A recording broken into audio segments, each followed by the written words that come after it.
Alrighty, folks, just hold on one more second.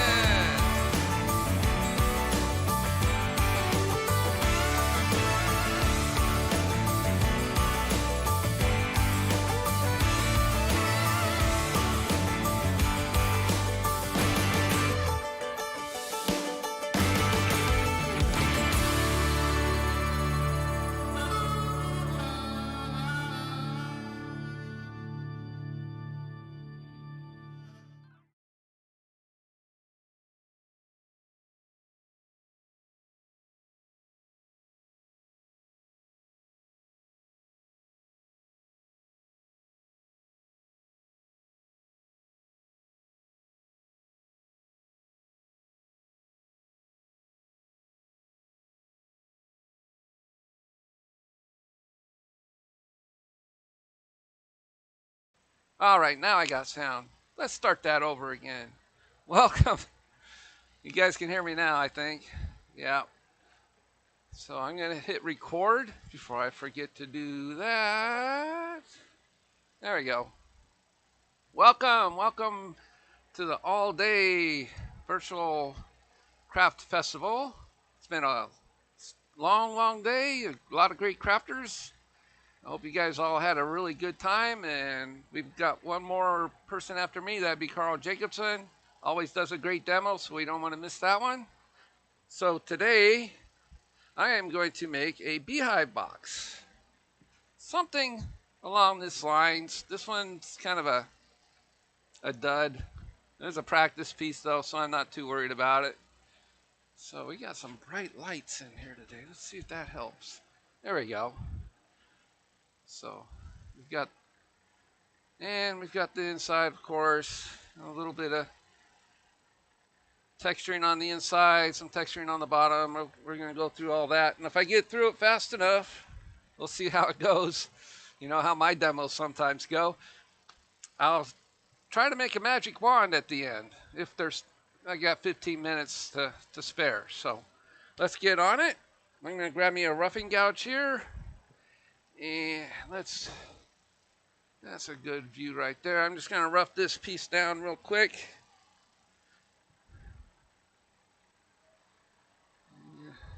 I tend to turn a little fast.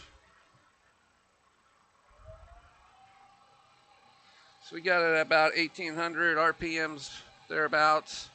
So I want to start on the inside and work my way out with the roughing gouge.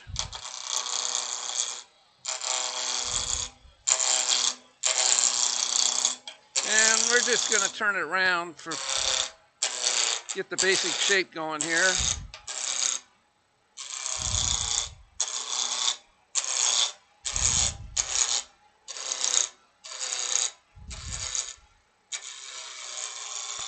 Feels like we're almost there, almost. This is a piece of sugar pine out of the Sierra Nevada mountains. Near Sequoia National Park. It's taken out of the national forest, actually. It's all reclaimed lumber. These pieces come from trees that have fallen down up there. And, oh, I've got an alarm going off. That means I started just a little early. Alexa, turn off the alarm. Thank you.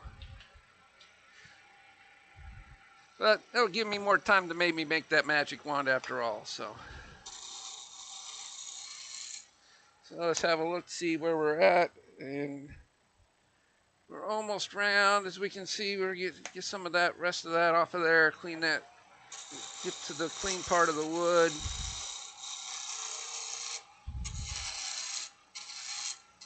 I'm going to try to keep an eye on the chat while I do this. Also, I'll stop every now and again, take a look, see if there's any questions. Which I will do right now. Let's see here. Yeah, okay, no questions yet, but this is all basic wood turning stuff, pretty much. All right. So what I want to do now is I'm just going to true up the ends real quick with a parting tool. And then I'm going to do the general shaping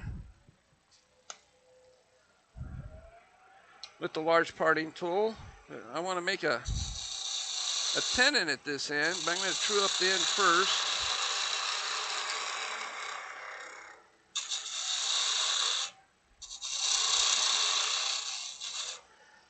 So I'm going to grab me my calipers that I set earlier. I'm just going to see where we're at here. And once this falls over, I'll know it's the right size from my chuck jaws.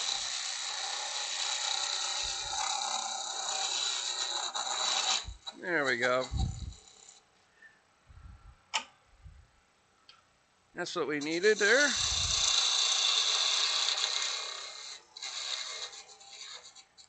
And I'm going to switch cameras here, maybe get a whole different view.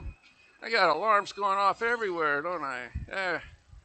I didn't want to mess up and miss the start time. So just one more half a cut of the width of the parting tool here. Just make sure we have a good tenon going.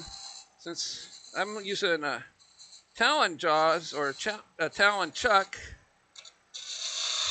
I need a straight tenon and not a dovetail tenon. Now I'm just creating a nice sharp flat area right here with a sharp corner, and we are there. So now I want to do is just start general shaping of the piece.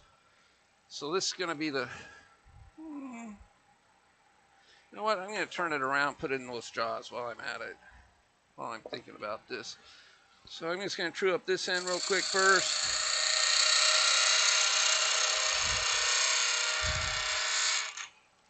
There we go. So I need to pop this out of the chuck. Now's a good time to ask any questions yet. Nope. No questions. And I'm going to switch my glasses real quick. So I do have my safety readers on, and I prefer to wear my actual safety glasses. There we go. I'm going to take my spur drive out of here. It's in my chuck.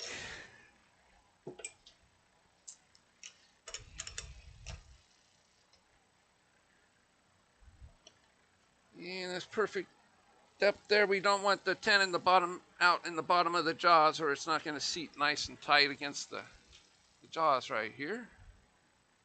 So we need really nice contact right here all the way around. And because this pine is a little soft, I need to give it a couple of good cranks here. There we go. Oh, yeah.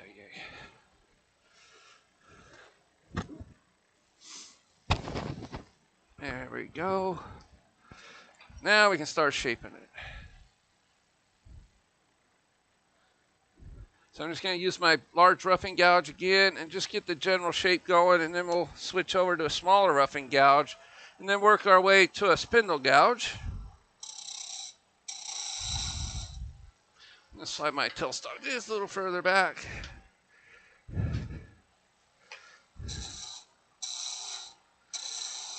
And to create this shape, I do need to drop my tool rest down just a little bit. There we go.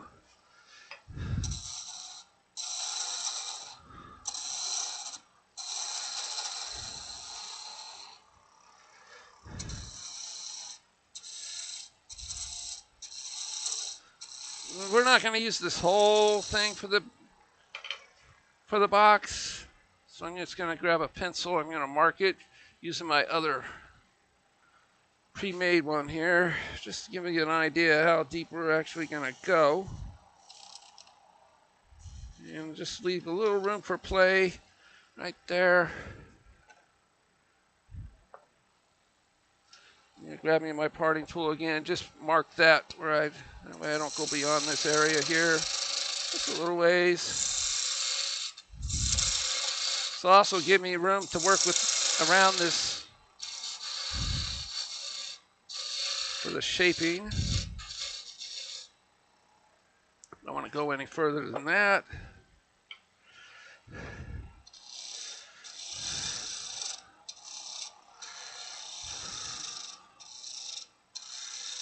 Everybody knows kind of basically what a beehive kind of looks like.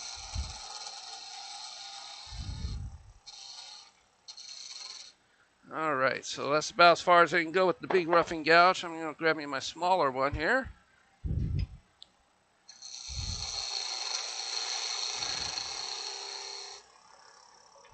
It's going to keep on shaping down on this side too. Kind of give me an idea of what I'm looking for here before I start making any beads and marking up where I want the lid to be.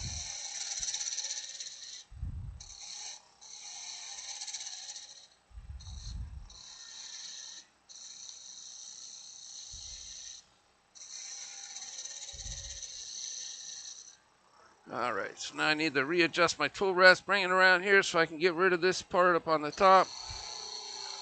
Now smooth it over.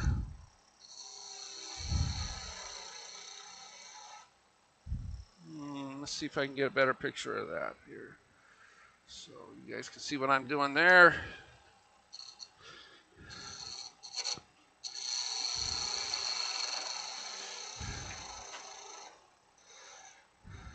There we go. Now I need to lower my tool rest just a little bit more here for this tool. I did leave kind of a groove in the top, so we want to get rid of that.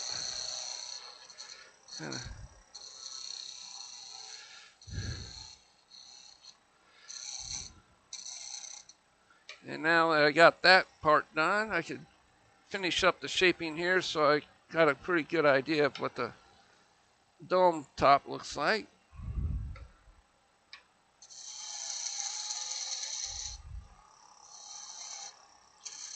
Sort of looks like a light bulb at this point, but we want just nothing but roundness on this.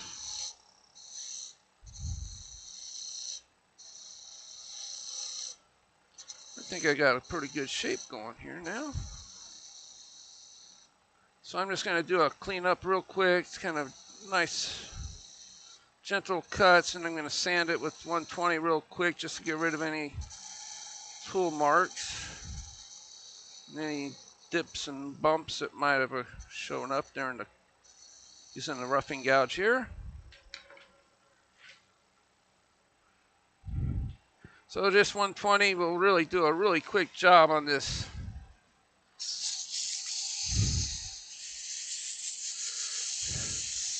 On this pine here. It's a fairly soft but very nice pine. It doesn't have a lot of resin in it, which is why I like it so much. It's got nice grain in it too.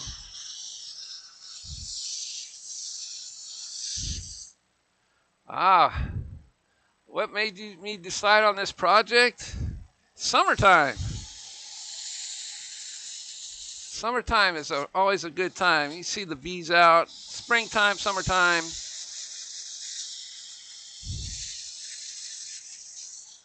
All right, so we got a good shape going there. So I'm grabbing my parting tool one more time and just mark where I want this to bottom out. Just a slight mark, not too deep, because I still need to hollow this out.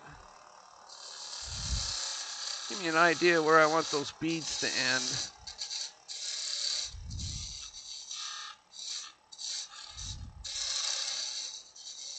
All right. Now this is going to be the fun part. I don't generally, I don't even own one. I don't use the easy beaters or things like that.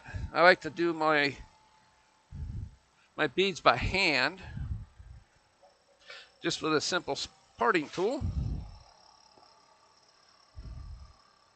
So I'm going to start it towards the bottom there and work my way towards the top.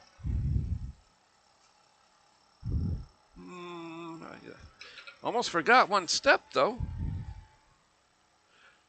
I need to figure out where I need to put that. I need to part it off for the box here. So it's 3 inches. So I'm going to do it like about 2 inches there.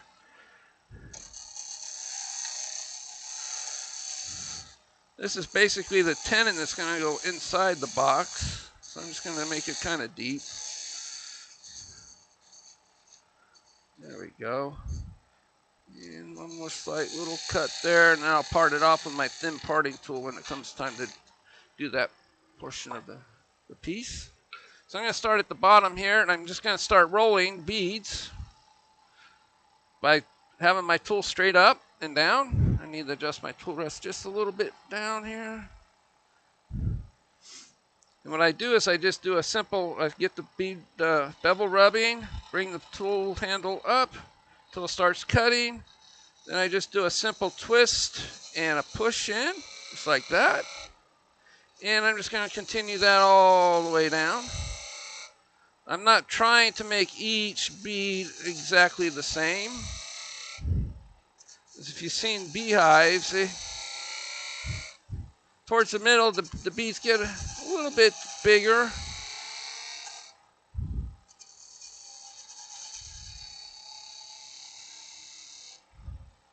And then they kind of shrink towards the top, again towards the top here. So I need to adjust my tool rest around. I'm going to work on this part first. So I need to do the opposite direction. Same kind of cut, just different direction here. Get the slight cuts here. Start in the middle of that bead there.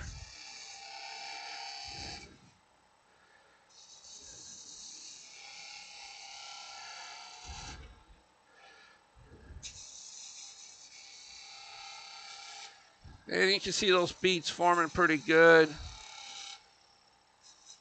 And if you're not happy with them, sandpaper can clean that, make them a little bit rounder. I'm going to stop and see if there's any more questions.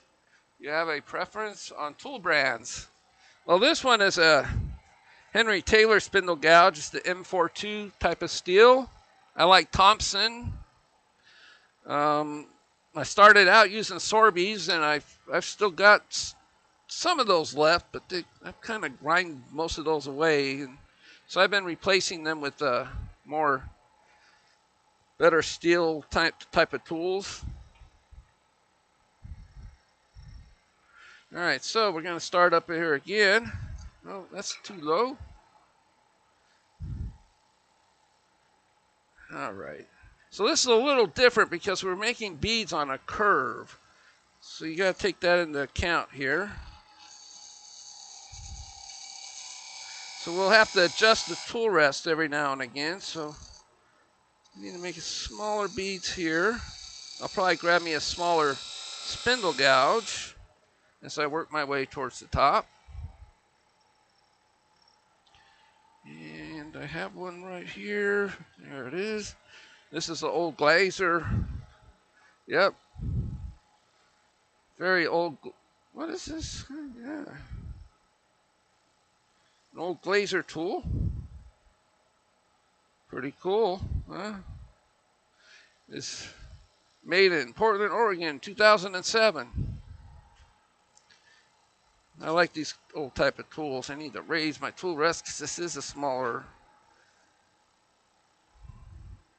tool here. There we go. Same type of thing. We need to, I'm way too high now. Same thing. We're just going to raise the tool rest up and do that kind of a dip in there. And then we got to work our way around.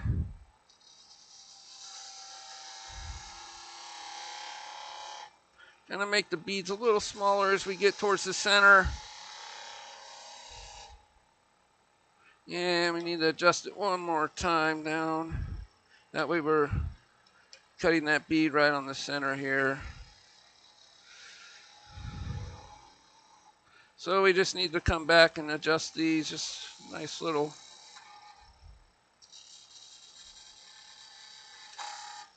All right, this has already lost its edge. So I'm gonna grab me a different spindle gouge. I can't believe that one already lost its edge, but all right. So let's try this one here. It's too small. I'm just gonna go back to my big spindle gouge here. That's working better. So I just need to work my way back around. Oop. Bring my tool rest back around that way. It's kind of opposite turns here. And what I want to do is try to adjust this bead to where it matches this one down here. So when the box is closed, they'll line up. So this one's a little bit big, so we're just gonna take this down a little bit here. So I'm just bending over and having a look. Gonna ease that corner off there a little bit. Bring that corner back around this way. There we go. All right, we pretty much got that matched up. So I'm just gonna come in with that same sanding, piece of sanding paper, 120.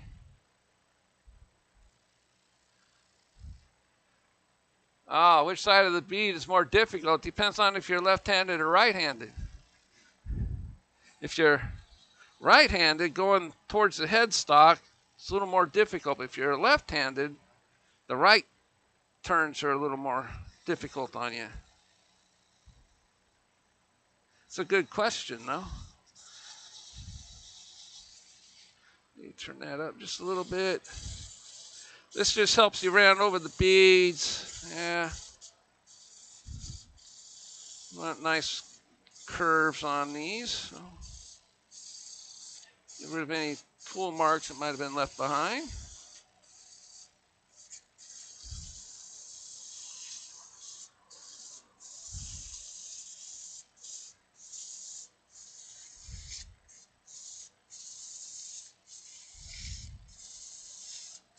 When it comes to making beads, sandpaper is your friend, at least for me. As you can see, if I was to use like one of those easy wood type of beads, all these beads would have been pretty much kind of like the same size. It would have been more machine made, and so I kind of tend to stay away from those a little bit. All right, so we got some nice beads there. So I'm just going to come in with my point tool, and I'm just going to create a little bit of a deeper area here, just to kind of define these beads a little bit more. I left a line in there, so I need to come back with my sandpaper and touch that up.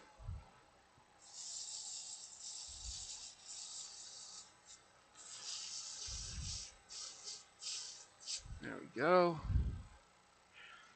This just helps deepen the grooves.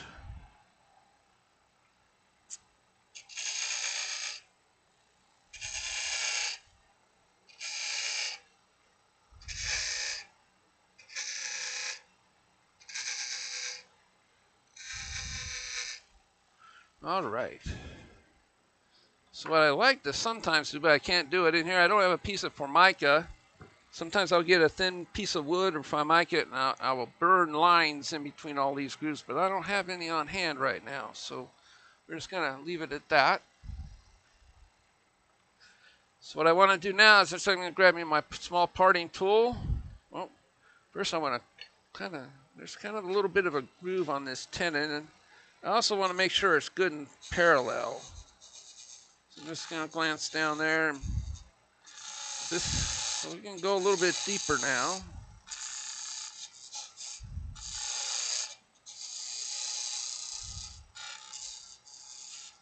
Now that we have these two beads that look like they're going to line up when the box is together.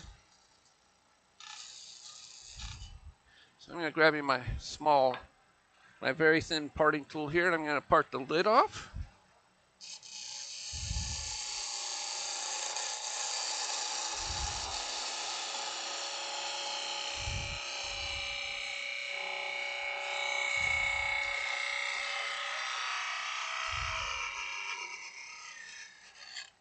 All right, so that's deep enough to where I can just twist that off now. There we go. So what I need to do now is I just need to measure this tenon so I make the opening right. So I'm going to grab me my calipers here.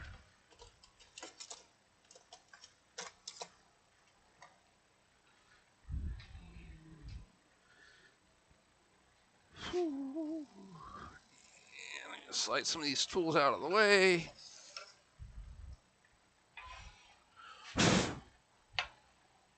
So what I want to do is just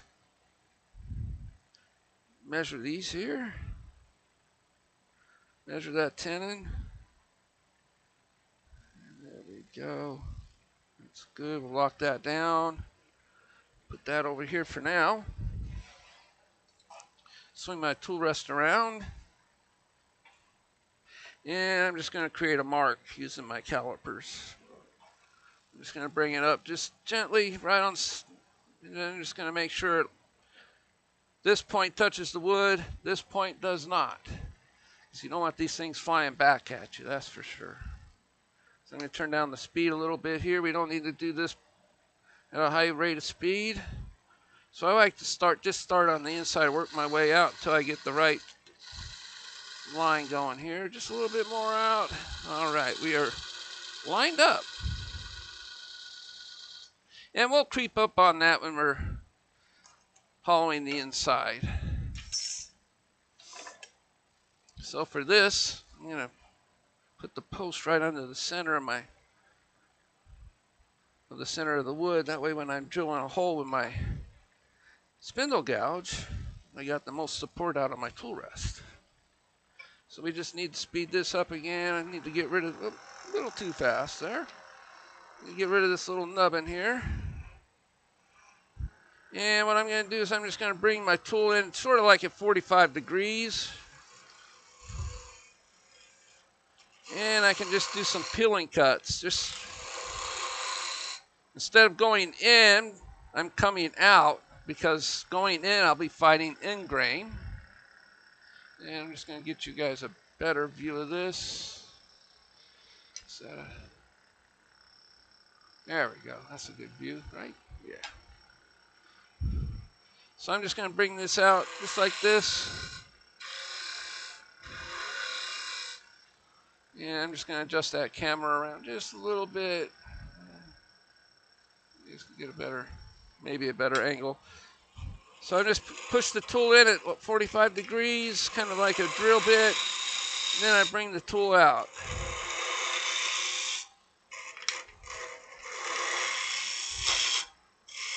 Okay, so it's kind of hopping and jumping, so it's time to get me a scraper here. Because once you go so far at the overhang, the tool can get a little jumpy. So I'm just going to grab me a easy wood tool with a round carbide bit on it. And I'm going to need to bring my tailstock a little further back because the handle's hitting. There we go. Straight in, straight on the hit center there.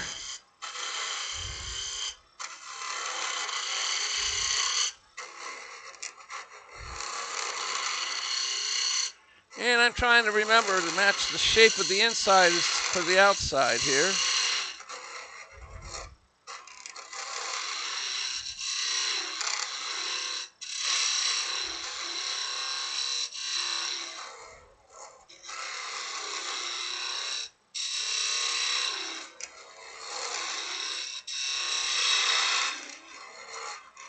I find with the easy wood tools, I can actually go in and out both directions without very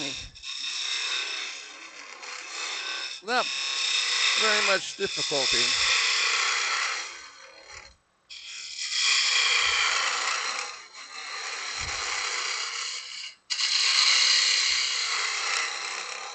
Okay, so we're almost there. So I want to stop here.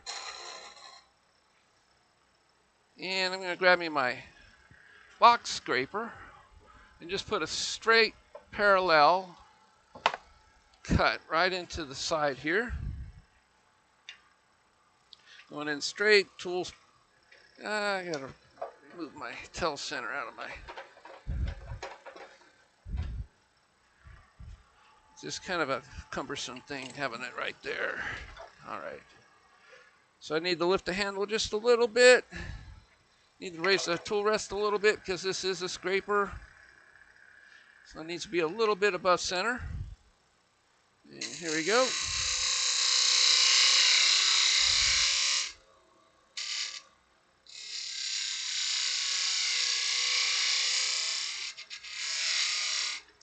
And now I want to check the fit of the lid.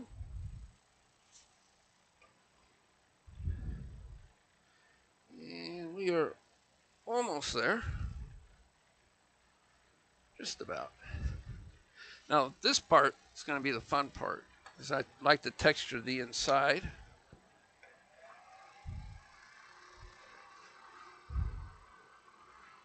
Add a little detail to the inside there. So I'm right on the end line there, so hopefully I didn't go too small. It might be a little loose, but that's all right if it is. So you don't need to worry about using this as a jam chuck. Ooh. Wow, just, oh man. Wow, just, it's one of those things where it's like, do I dare to go any further? But I have to, because it's not quite going on. So just a very slight. So this box cutter is got an angle on this end too, with a burr along the edge, so I can bring it in at a slight tilt, not 45 degrees, but this will let me to just take some very light, straight cuts.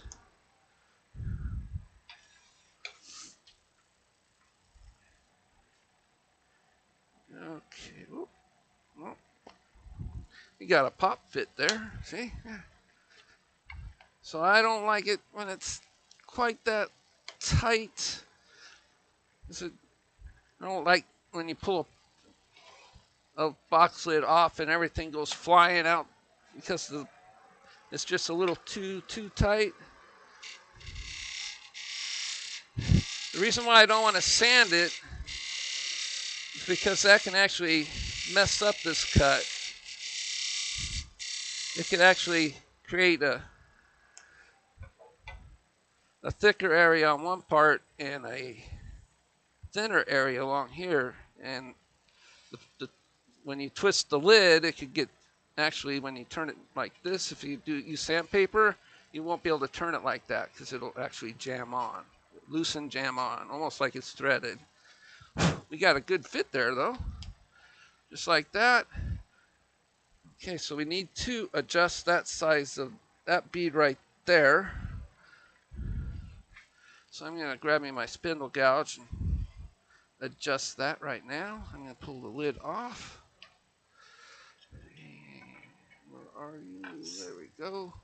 Just needs a little bit of tweaking here. Too low. I need to bring it up. Is there any questions?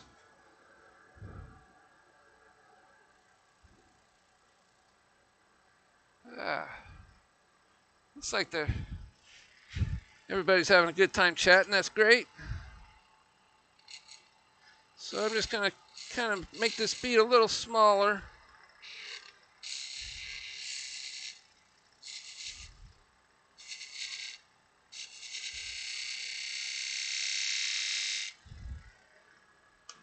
We can touch it with the sandpaper again just to clean it up.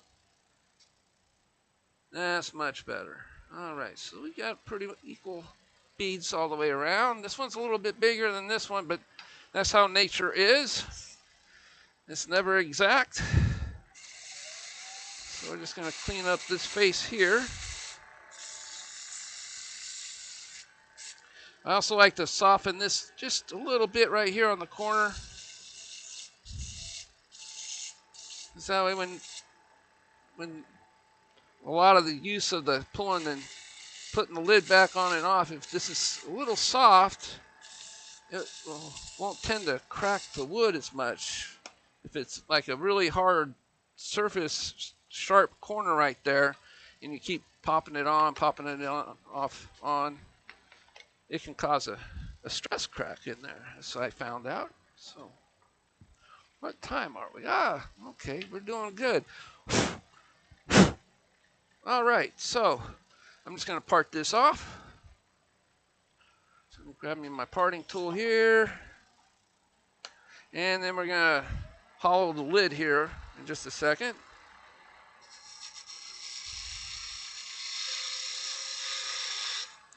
And when I'm doing this parting tool, I'm doing kind of a slight undercut,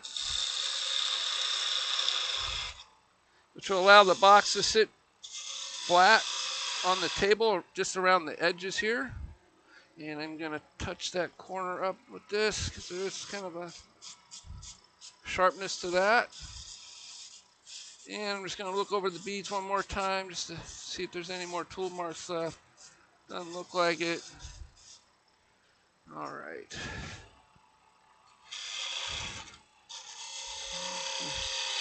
Nice and gently. We don't want this thing flying off at us here.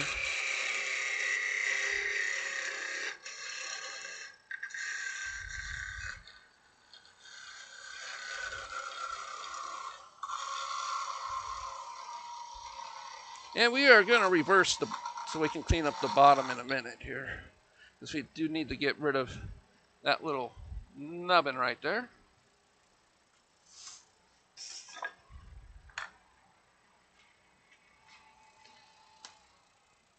All right. So what we want to do now is we'll just clean this up. We'll make this a. It's going to be too small for. It might work as a jam chuck. See if we can get that rounded over here. Just so I can clean up the bottom there. Sometimes I use my pin jaws just to stick in there, but I'm just going to try to do this real quick. Need to get rid of that little nubbin on the end there. These things always drive me crazy. All right. And I just want to check one more time to make sure this will create a tenon. It'll go down inside there. Maybe, maybe not. Give it a. We'll try a little bit here. If not, I'll use my pin jaws.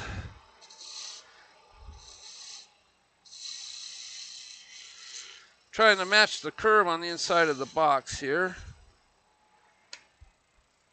Hopefully this will jam right onto it. Okay. You're almost there. It's rubbing right that spot right there. So we just need to clean that up a little bit. Kind of left the mark when I was rubbing it on the wood. Give me an idea what to aim for here.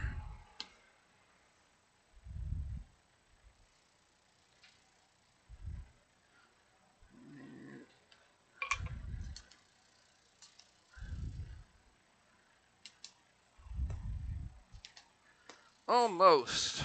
Almost. Famous last words of a wood turner. Almost.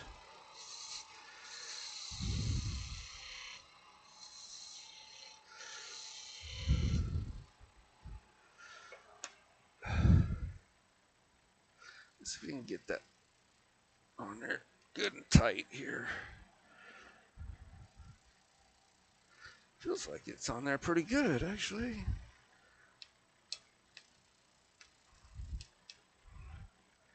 I just don't want it to fly off in the middle of my demonstration here. That wouldn't be a good thing.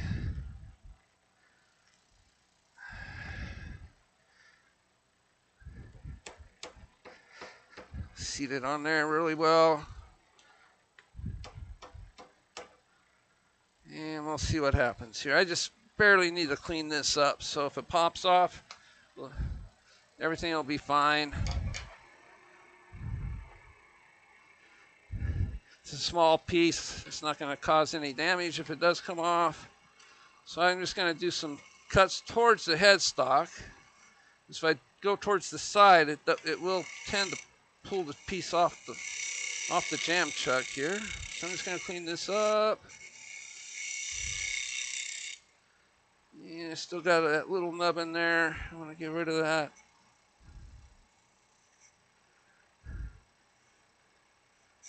There we go. Kind of a divot right there, but that's fine because I'm going to take an elf tool. And I'm just going to create some texture on the bottom.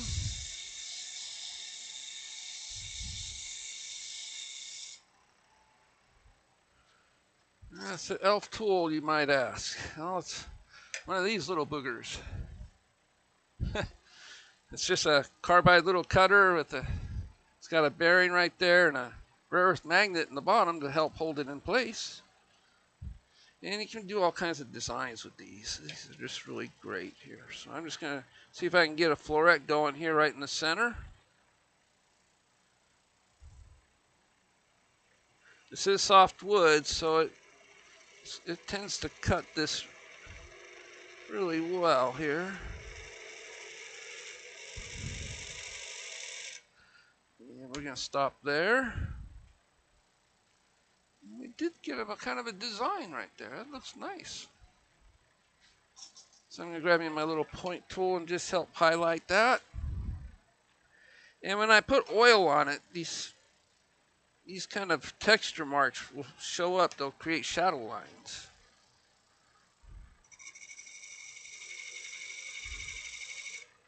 And just to highlight that there. Almost like I did that little divot on purpose.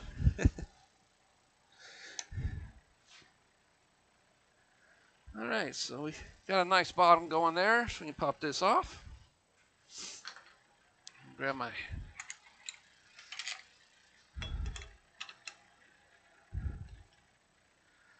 chuck key here. Now the good thing about these little beads I have on here, if I can get a different overhead shot here. You guys can't see that either. Okay. So I can use these beads if I open up my jaws far enough, and the jaws will just rest right there, which will allow me to do the inside of the box here. Let's see if I can, yeah, see right there. Yeah.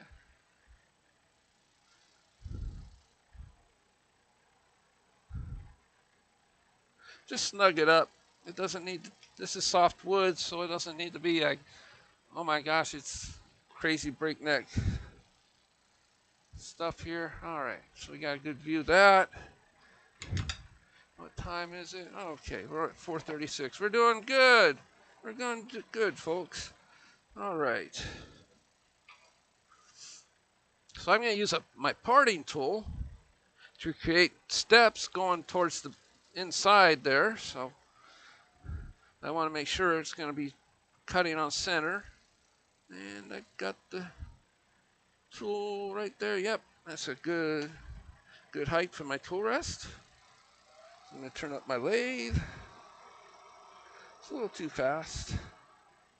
About, for those of you who are interested, I'm about 1900 RPMs there. So I'm just going to start here on the side here. Just go straight in.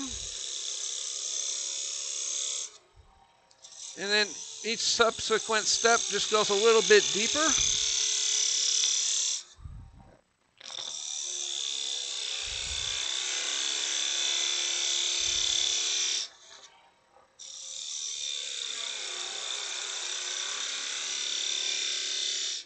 And one more. And then I'll flatten out the rest of it,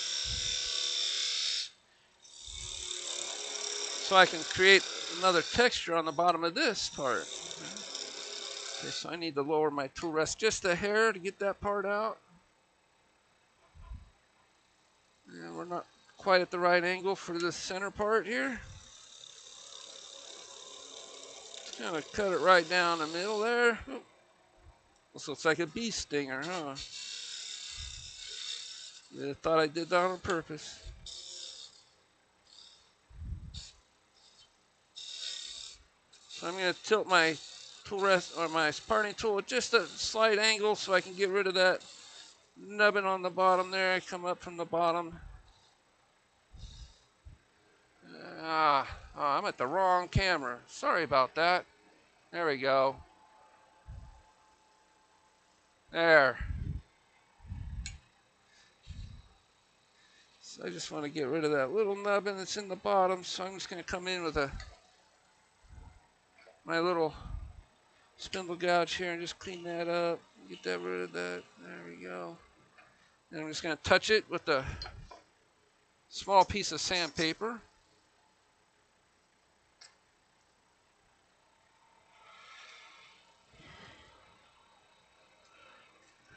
Move this back out of the way.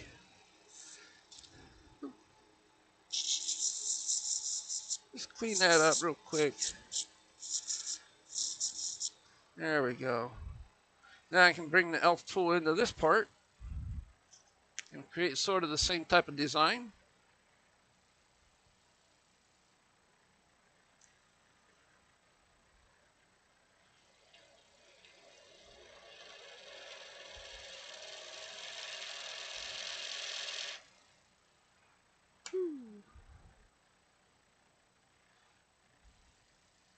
And now we got a nice design in there. You guys can see those steps I was creating there. So I'm going to grab me my sandpaper again, fold it into thirds. Just kind of clean up those steps a little bit.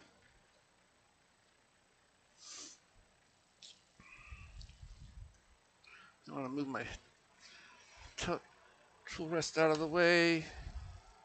So just going to bring this in, just touch the corners here. Clean up any tear out that parting tool might have left behind.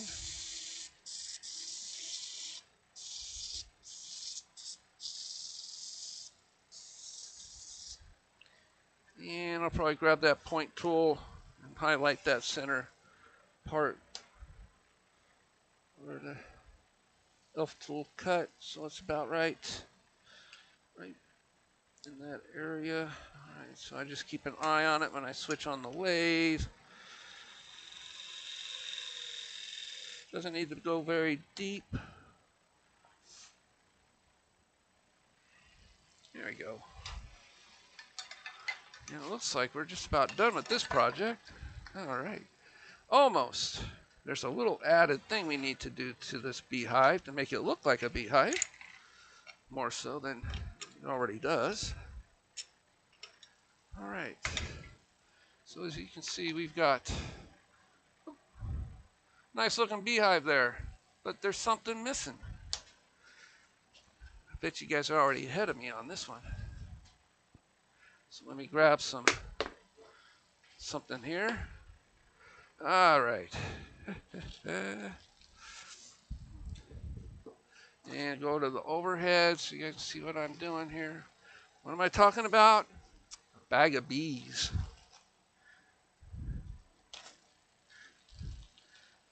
So we need to just toss them out. We need to get a good piece of, probably 180 will work. You need to scratch up the bottoms of these because they're so smooth. There's no teeth for the glue to grab hold of. So you just want to just scratch the bottom. Just enough to, doesn't take much. It's just enough to create some tooth on the bottom of these for the glue to adhere to. Oh, there's a couple of small ones here. Let's see, what time is it? Yeah, I don't know if we're going to have time to do a magic wand this time around, but we might be able to do it next time. But let's see here. Bees are missing, that's right, the bees are missing, but I've got that covered. So I need to grab me a roll of paper towel so this thing doesn't roll around on me here. Oh, I'll use these. These will work really well. Just kind of helps hold the pieces together. Like this one right here, so it doesn't roll around while we put bees on it. Because you add some bees and then you gotta let them sit for a little while before you go to the next section.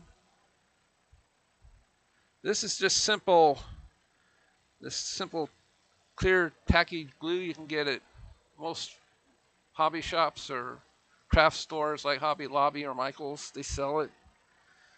And we're just gonna stick that little guy right on there. This is extra tacky, so you can let go of it pretty quickly. Which one did I scratch here? I'm looking for one I scratched. There's one. So we need a little bee next to his buddy here. Come on, glue.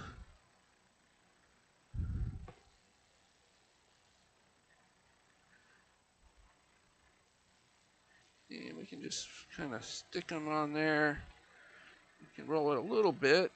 We can put a smaller bee maybe on the lid here. So we're just going to stick that right on here. Put him on top. There we go. And we can just stick him on there like that. These tend to stay pretty well with this type of glue. It tacks up really quick. And we can just roll this around and maybe put a bigger bee on this side here. I always forget I need to leave this thing upside down so the glue doesn't change on me. Go back into the bottle. This guy's a little bit bigger, so I gotta hold him for a minute. There we go. And so we kind of got, let's see if I can hold this guy up. You guys can see that. We got ourselves a beehive box. Yeah, see that. Hope you guys like this one. And I'll keep working on it. And this is a resin bees, so I can put any finish I want over it. I can put a spray over it. I can put oil on them. It's not going to affect them at all once the glue is dry. So, and I think it's, 10 minutes. I don't know if I can I can shove all this stuff out of the way and make a magic wand for you guys really quick. I've got 10 minutes. Let me slide this out of here. We'll give it a whirl. And if I run out of time, then we'll save it for next time. But I need to change my chuck out. What do you guys think? Magic wand? Thank you. I appreciate the compliments on the beehive. I really like making them. It's a fun project and not too difficult to make. Don't forget Carl's coming up. You don't want to forget about Carl. He's the last demonstrator of the day. I'm sure he's got something pretty good, something really cool planned for us. So this is just a 1.5 inch dowel rod here. I'm putting in some pin jaws. And I'll zoom out on my camera in a second here for you guys can see the whole thing here.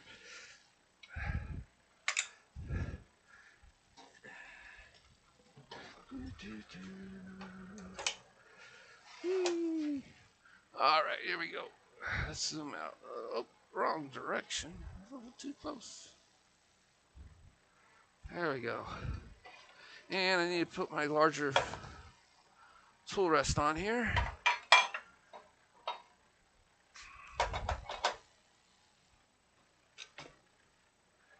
And I'll bring the tailstock up a second here. Oh, bouncing cameras all over the place. So I'm just going to try to center this up as close as I can, just eyeball it.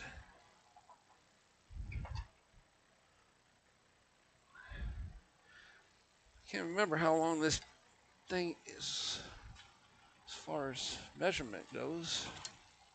How long of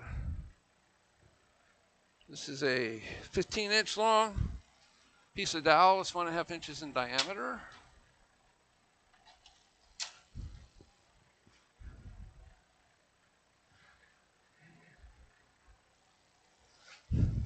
Thank you. I appreciate the comments.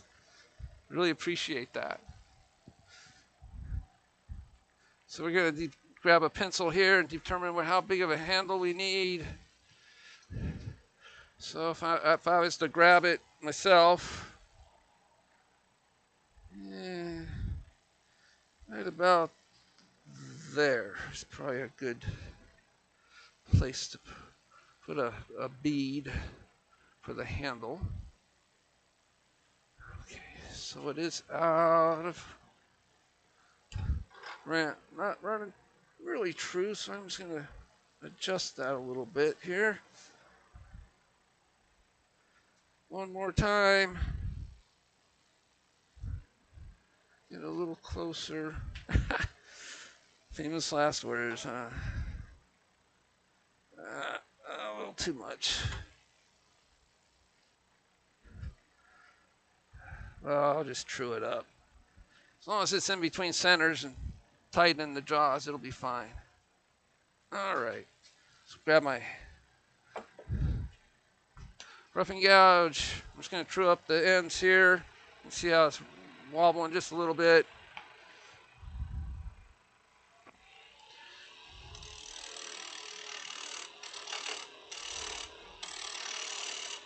I'm going to be taking all this away anyway, so it doesn't really matter if it's running out of true a little bit.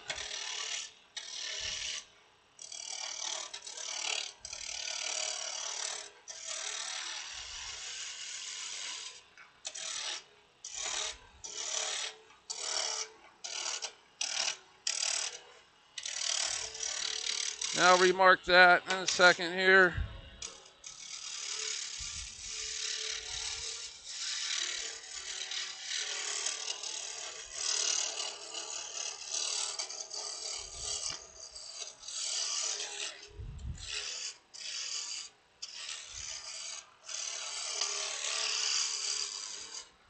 All right, we'll put that mark back on there.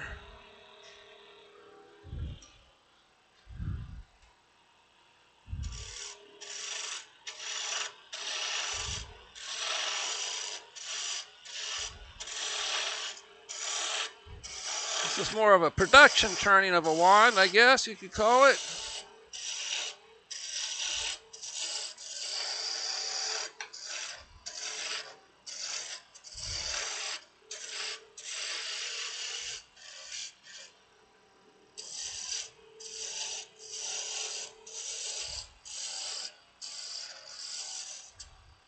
So I'm just going to kind of make it a taper at both ends here.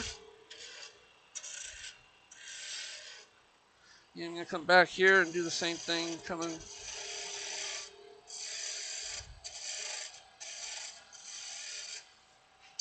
Do a peel cut. Grabbing my smaller roughing out gouge here to finish this off.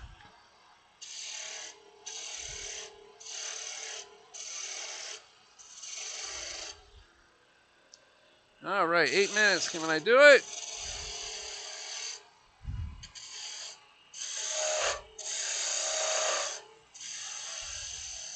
Kind of a taper coming out of the handle there. Kind of a cove right here.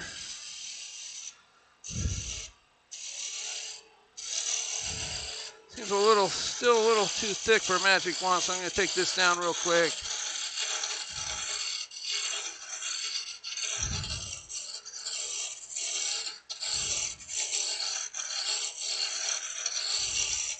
There we go. It's a little bit better.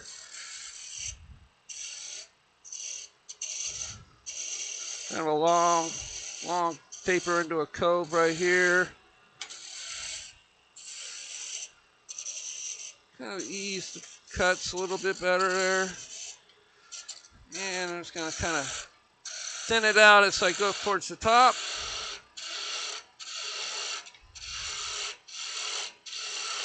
We're going to take all of this out in a second here. We're just kind of getting the general shape that we want.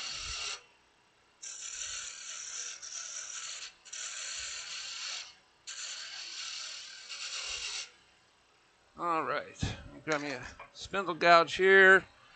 Kind of make a slight bead at the end here, just kind of.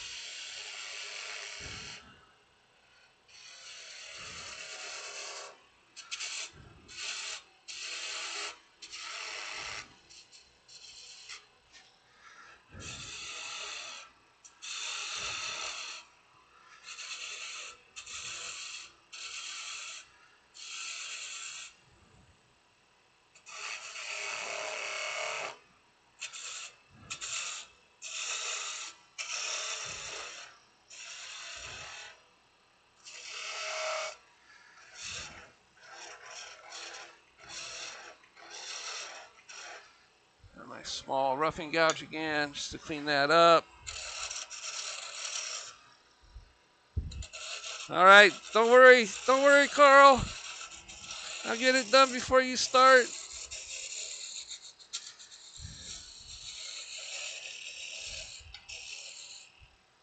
All right, you need a bead right here, a handle. Oop.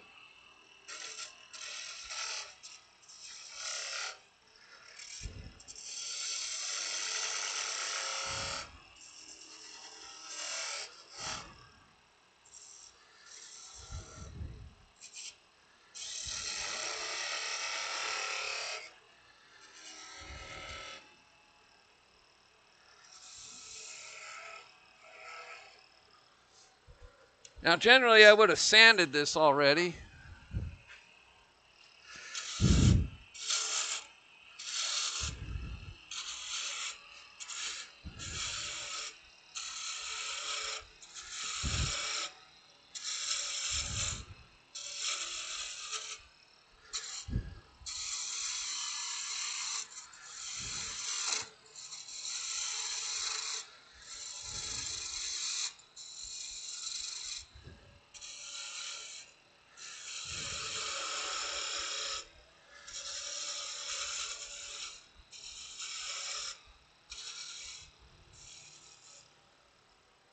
Not my best one, but hey, not bad for 10 minutes, right?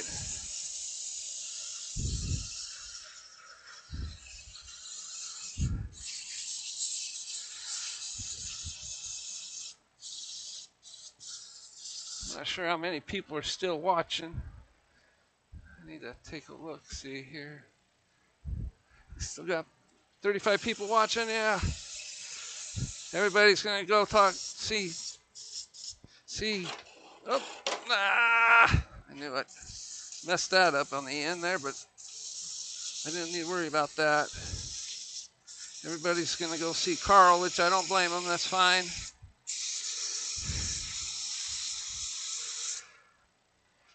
I just need to cut both ends off here.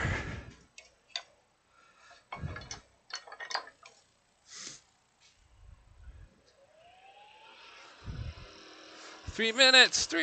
Ah!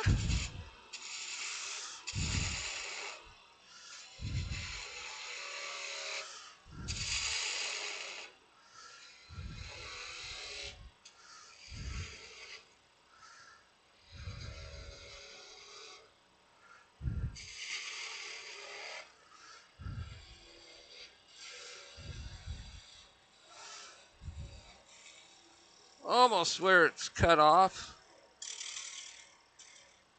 I'll clean that up a little bit. I had time to kill, so why not make it a wand, right?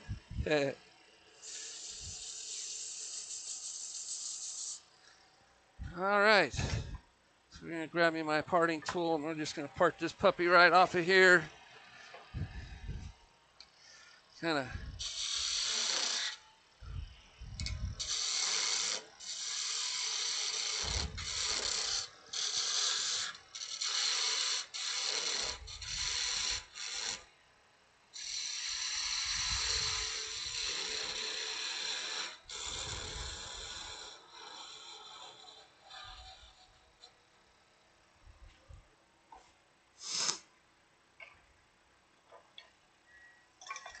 5 o'clock.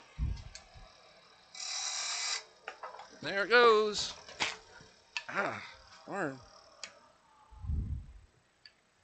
Yeah, you got us a We got us our kind of a real quick magic wand there. What the heck? Why not? All right, thank you guys. We'll see you next time. We'll see Carl. Bye.